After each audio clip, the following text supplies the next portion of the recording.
ਇਸ ਦੌਰ ਦੇ ਵਿੱਚ ਇਸ ਮਹਿੰਗਾਈ ਦੇ ਵਿੱਚ ਇਨਸਾਨ ਕਿਹੜੀ ਕਰੇ ਸੀ ਕਿਹਦੀ ਕਰੇ ਸੀ ਬੱਚਿਆਂ ਦੇ ਕੱਪੜੇ ਗਿਣ ਸਕਦੇ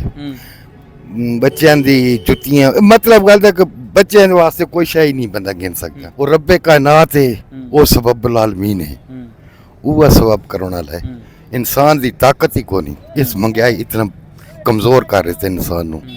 महंगाई बहुत कमजोर कर देता है अच्छा हुकूमत आदि के साल नालों इस साल बहुत महंगाई घट है वह हुकूमत आखदी है ना लेकिन किसी होर गरीब तो पूछ के तो देखो जेड़ा दिहाड़ीदार इंसान है उसनु पूछ के देखो नहीं किसी दिहाड़ीदार ਨੂੰ ਪੁੱਛ ਕੇ ਦੇਖੋ ਨਾ ਤੇ ਵਾਤ ਇਨਸਾਨ ਤੋਂ ਆਖੇ ਮੈਂ ਹੀ ਆਖਦਾ ਵੀ ਹਾਂ ਠੀਕ ਆ ਤੇ ਤੁਸੀਂ ਉਹਨਾਂ ਚੀਜ਼ਾਂ ਦਾ ਨਾਂ ਗਿਣਦੇ ਹੋ ਜਿਹੜੀ ਚੀਜ਼ਾਂ हर वक्त इस्तेमाल नहीं थी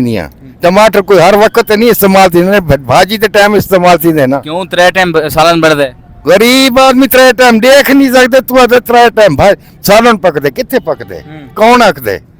गोश्त बढ़दा गोश्त लू त्रै टाइम खांदे हो गोश्त थानू मीडिया थानू मालिक जेड़े ना थानू देंदे हो सन सानू को नहीं देंदा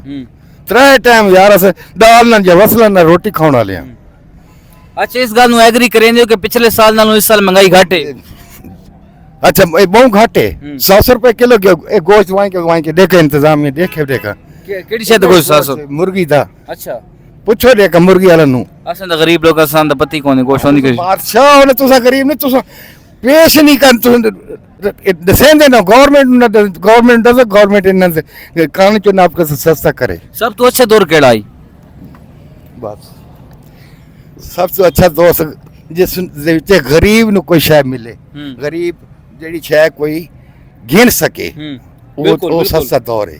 वालेकुम अस्सलाम चाचू केना है मोहम्मद इब्रार चाचू तो साडू आने पे अस इंतजार ही खलोते से तो रोक के तोड़े तो इंटरव्यू करने पे हुक्म अच्छा तभी से ठीक है अल्लाह दा एहसान रोजे रखे ने पूरे माशाल्लाह अब हुन भी रोजे अल्लाह पाक कबूल करे आमीन आमीन इस दौर दे विच इस महंगाई दे विच इंसान केड़ी करे सी किहदी करे सी ਬੱਚਿਆਂ ਦੇ ਕੱਪੜੇ ਗਿਣ ਸਕਦੇ ਬੱਚਿਆਂ ਦੀ ਜੁੱਤੀਆਂ मतलब ਗੱਲ ਹੈ ਕਿ ਬੱਚਿਆਂ ਦੇ ਵਾਸਤੇ ਕੋਈ ਸ਼ੈ ਹੀ ਨਹੀਂ ਬੰਦਾ ਗਿਣ ਸਕਦਾ गरीब आदमी अल्लाह पाक वो रब्बे कायनात है वो सबब आलमीन है वो सबब करने वाला है इंसान की ताकत ही को नहीं इस महंगाई इतना कमजोर कर रहे थे इंसान ਨੂੰ महंगाई बहुत कमजोर कर देता है अच्छा हुकूमत आदि के साल नालों इस साल बहुत महंगाई घट है वह हुकूमत आखदी है ना लेकिन किसी होर गरीब तो पूछ के तो देखो जेड़ा दिहाड़ीदार इंसान है उसनु पूछ के देखो नहीं किसी दिहाड़ीदार ਨੂੰ पूछ के देखो ना तो वात इंसान तो आखे मैं ही आखेदा भी हाँ ठीक आते एक ड्राइवर है गड्डी वाला ड्राइवर है 24 घंटे चलते है ना तो मालिक भी उसमें आते कि यार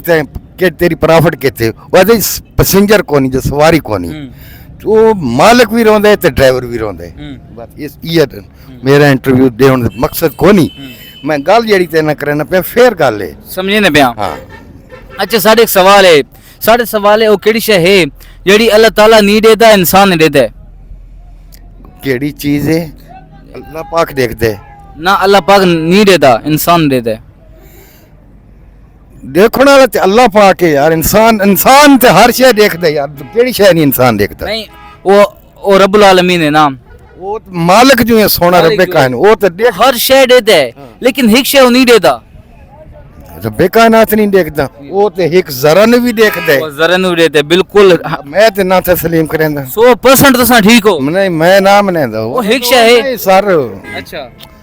वो मैं आदा एक इंसान दे जरा जेड़ा है तेरे एक वाल जेड़ा है ना ये भी मोटे है नहीं वो देख सकते है वो सकते नहीं देखते है वो कायनात दा मालिक जेड़ा है ना वो हर वक्त उस ताकत है उस सोने रब्बे कायनात की अच्छा मैं तू आख सकता मैं ना आख सकता नहीं चाचू एक पहेली है एक को पहेली मैं ना पूछ मैं अच्छा मैं तो जवाब देना ओ है ख्वाब बस हुन मेहरबानी करवा तो मेहरबानी ओ चाचू है ख्वाब हां क्योंकि अल्लाह ताला नु नींदा नहीं ना ऊंगा नहीं अल्लाह ताला नहीं देता वो इंसान सिर्फ ख्वाब देता है ओ रब्बे कायनात मैं बात करोड़ देवे तो दुनिया पलट अल्लाह पाक तेरी जिंदगी दराज करे तो मेहनत करेंदे खलोते हैं ना अस गवर्नमेंट नु क्या आख सकते हैं गवर्नमेंट नु खुद चाहिए कि गरीब नाल प्यार करे और गरीब दा एहसास करे और गरीब आदमी नु सारे हुक्मरान है ना अल्लाह ताला इन्हां नेक नेकियां नाल इन्हां दे झोलियां भर रहे बिल्कुल, मतलब बिल्कुल। सारे वास्ते सोचो मेहरबानी करें हाँ कोई पैगाम देना चाहता पैगाम सारे जेड़े जितने वड्डे लोग हैं गरीब दा एहसास करन और गरीब दी इमदाद करन और गरीब नु सहारा देन इस तो वड्डी अल्लाह ताला दी कायनात सब इन्हां सब ते राजी होवे सी मेरा ये पैगाम बहुत शुक्रिया मेहरबानी शुक्रिया।